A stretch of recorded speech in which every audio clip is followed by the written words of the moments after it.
Ordinance Committee meeting Tuesday, May 11th, 2021, 6 p.m. Roll call, please. Mr. Harris? Here. Mr. Talbert? Here. Mr. King? Here. All right, new business. Review, discussion, and recommendations of ordinances. A, discussion of Chapter 125 subdivision regulations, Section 125-21 servitudes, right-of-ways, which means fences, slabs, and drainage pipes. Miss Lauren, I suppose. Okay, sorry. Gravity 2 called me the other day. There is a new, the new filing of Spring Lakes Okay, yep. has a similar situation as Fountain Blue.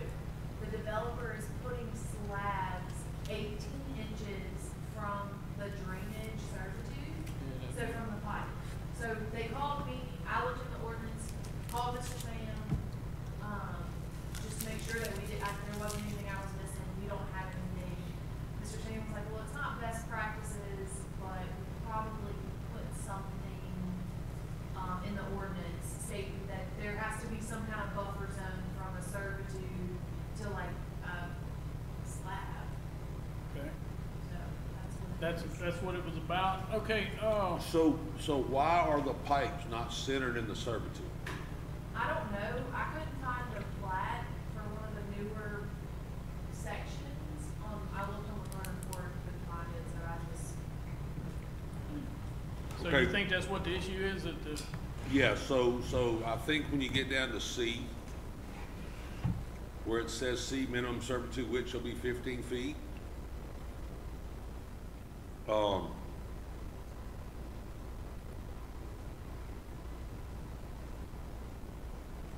And then, no, that's not gonna be where it goes. All street roads shall conform to width, da, da, da, da, da, da. 50-foot servitude on both sides, road, ditch, private, whatever, no said about her. Curb and gutter, subsurface drainage.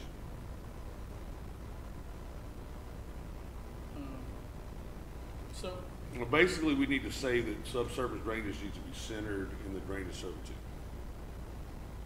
so Or it- that but any servitude. Yeah. I mean, the purpose of a servitude is to give somebody access point. Right. If the servitude needs to be bigger, the servitude needs to be bigger. They don't need to fill the servitude up, meaning that if I own property and I want to build a house 3 feet from the servitude, I mean, we talk about a 5-foot or 6-foot buffer from the property line 6 and or 7. setbacks, or, well, it's 6 or 7, right? Yeah, I don't know where the pipe is centered in this, or if it is, or if they moved it. I don't know how they did that. We could create a buffer zone between the servitude and the structure. We could also say that the subsurface drainage needs to be centered in the drainage servitude. yeah, I think that would cure most of their issues. And so basically what it amounts to is that you can't have a 15-foot servitude with the pipe on one side and then build something right up against it, because you're gonna undermine the Right. foundation. So we need to Right. center the subsurface in the drainage servitude. And Yeah. that's what you were talking about in Fountain Blue, but right across from me, because Yeah, it's the same thing, the pipes are right next to the house, or right Yeah, under the edge. I can't recall if he told me the pipes were on the edge of the servitude, or if he was just concerned with if they went and dug up those pipes and the property. They're working line. too close to the house. If you Yeah. remember, we had talked earlier, and we had talked with Morgan about changing the servitude with respect to the depth of the pipe. That's right. Yeah. And we never, and I don't know if the baby came or what happened, we never finished that discussion, but obviously, if we've got a 15-foot servitude, drainage servitude, and there's a pipe 15 foot deep in the ground, you, in theory, can't dig that and shore it up Right. and get to it, because there's not enough room. So we need to look at tying the width of the servitude to the depth of the subsurface, Sounds right. based on, you know, what the rules are with respect to So, shoring or, you know, sloping or tiering, whatever you have to do, you know, on practices. yeah, and we had talked about if it's a small pipe, you gotta have this much room. If it's bigger, Well, I mean, basically, they I mean, put the it 60 inch really, in there. yeah, but it has, a lot of it has to do with depth at the same time, because, okay, I don't remember the rules, after a certain depth, you know, after a certain depth, to put somebody in the You gotta hole, it's put a- gotta, it's either yeah. gotta be, you've either gotta have tiered it out, or you've gotta put a box in there, or you've gotta, you know, driven sheet pilings. So given that situation, a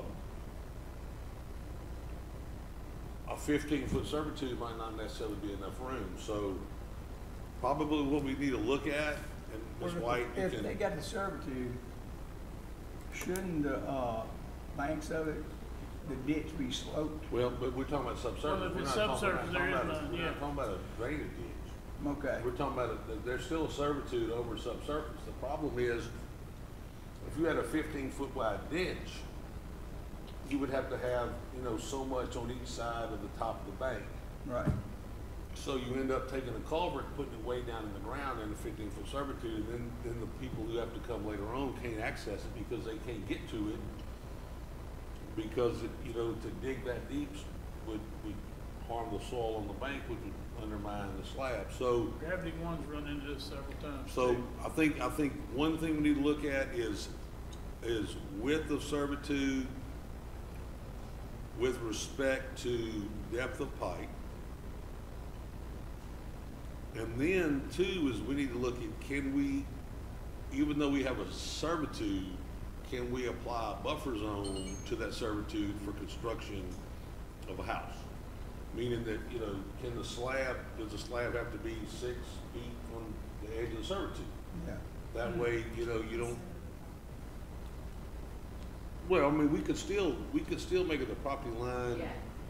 But if we have a servitude between two houses, we need to make the Need- servitude, need a we need to little have a bit buffer wider. zone from the servitude. Maybe we need to, yeah, and that'd make the servitude a little bigger.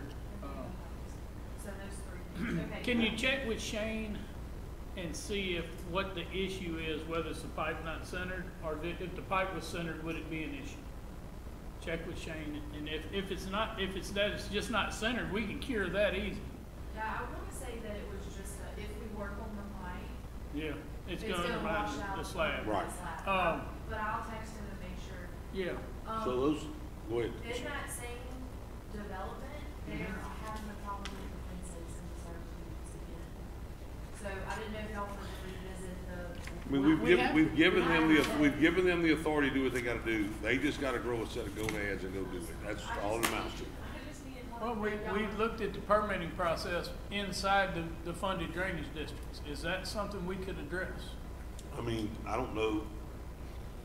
I mean, I don't even care if we charge for a permit, but they need to go out and mark the back corners for them and say, this is you can't build past here. Well, I mean, you get a plot plan when I know when you you buy a piece do. of property, I it get tells it. you what servitude. You can't put a fence inside the servitude. It's that simple. Right. But it's not marked. I checked with, Dee Dee, because we had talked about it, doing the no charge permit and just doing it online electronically, acknowledging That that, you didn't do it. that there are other servitudes and things in property lines that you have to look at before you build a fence. No charge permit, just gotta go online and get one. Which is just basically acknowledging that you But then understand. that would be parish wide, Yes. and that's And- fine. And she said, as I if remember y'all when go we the talked to her. direction, it's super easy for her to do it, so just. And then you've at least got the acknowledgement when you show up later on and said, We we ta- told you we're you tearing couldn't this build fence in these down." areas, and you did, so we're pulling it It down. creates the. I think that's the way we're gonna have to go. I got you. I think that's what we're gonna have to do. Okay. So Any that's- comments on this? Mr. Mack? No? Mr. Gomez? Anybody else? Okay, so we're not taking any, We just, we just starting to talk we've about this. discussed it, Get gave some her more some information, we'll do it in ideas 2 to weeks, figure and, out how to push that in, and we'll talk right. about it. All right, so that was all on that. Yeah, we could have done that in 2 weeks. All right, we got, old business. Review, discussion, recommendation of ordinance. A, discussion of proposed section 125-33, placement of fill from Gravity Drainage District 1.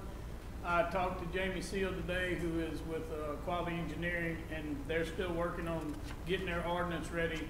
They will be ready in 2 weeks, or they should be ready in 2 weeks to present it again with changes to allow some, Commercial development? yeah, commercials, some grandfather type things are not, we don't want to get into a waiver situation on this whatsoever.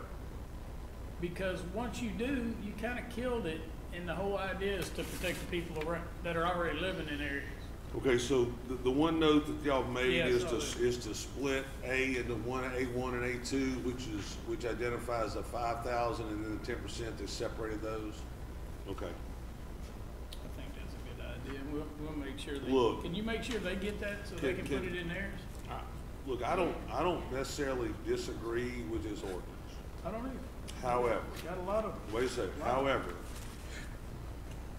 I'm wondering sometimes if it's too punitive when there are other issues that could be more readily addressed to solve some problems, i.e. quit letting them drain into failed ditches and creeks. I mean, hell, I know for a fact, I know there's a church in Watson that got a 36-inch culvert draining into a ditch, and the first culvert that comes through is 12 inches. Yeah.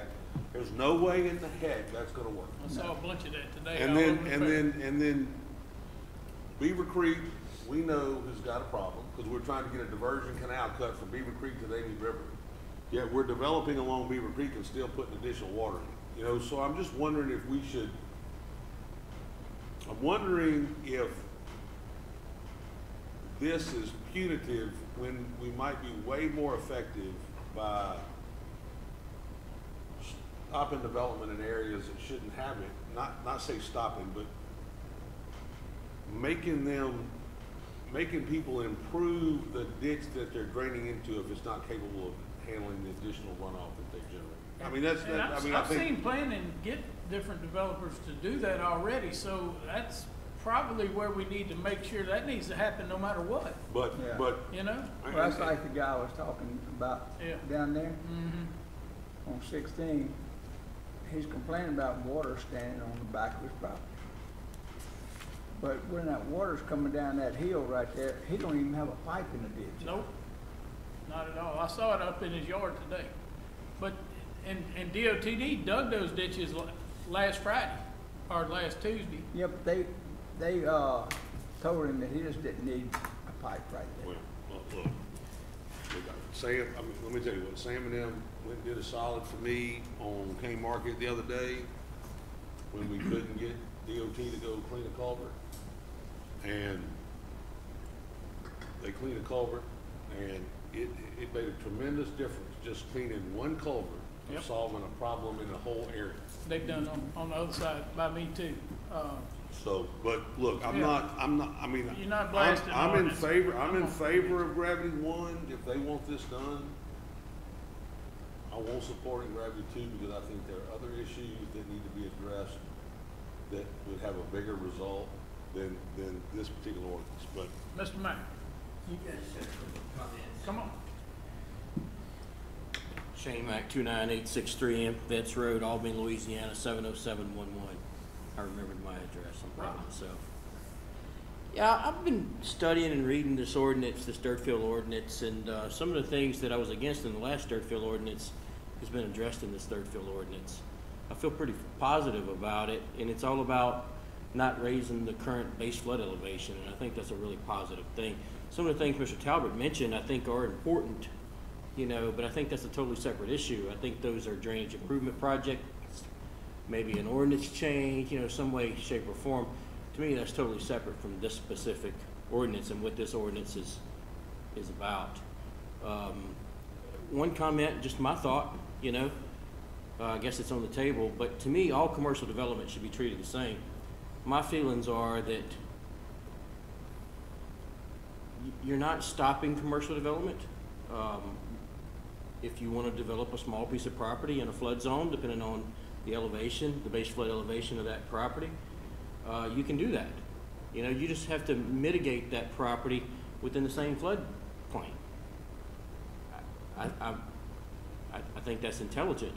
It's all about not raising the base flood elevation. One of the major reasons why I fought the last ordinance was because, you know, it didn't differentiate between property in a flood zone versus property outside of a flood zone. This ordinance does address that, you know. I don't think all properties should be treated the same because of that reason.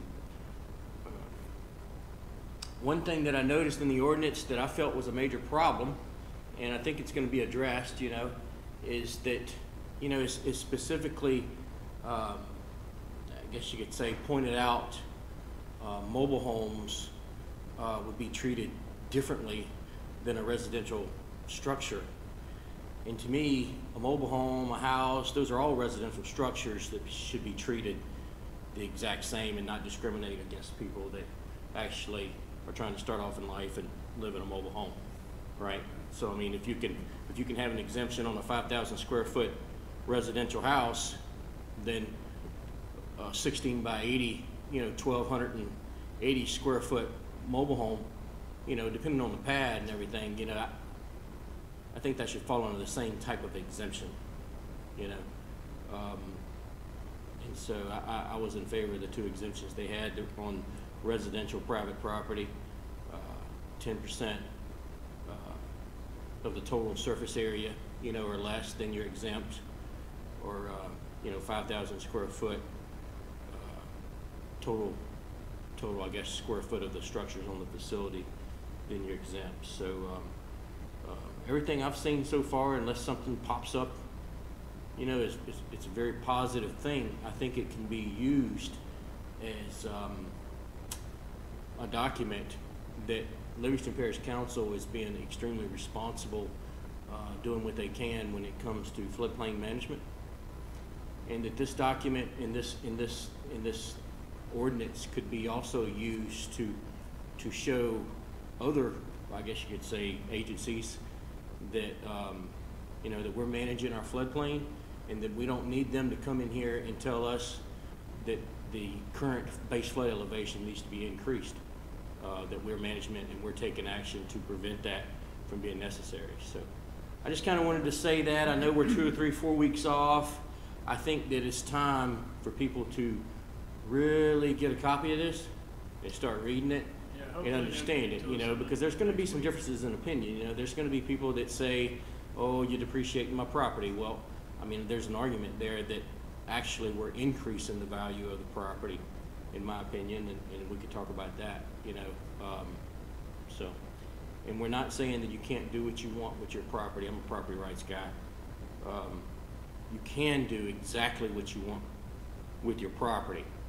It's just, you've got to be responsible, and you've got to work within your floodplain to not raise the base flood elevation, which does cause negative impact on existing lower elevated homes, and those are some of the, the older generation and houses, and people that have been in Livingston Parish for many, many, many years, and those are the people, your heart goes out to, it's, and those are the folks that I think we need to make sure that are safe, from facing future flooding. So that's about all I wanted to say. Just throwing those ideas out there.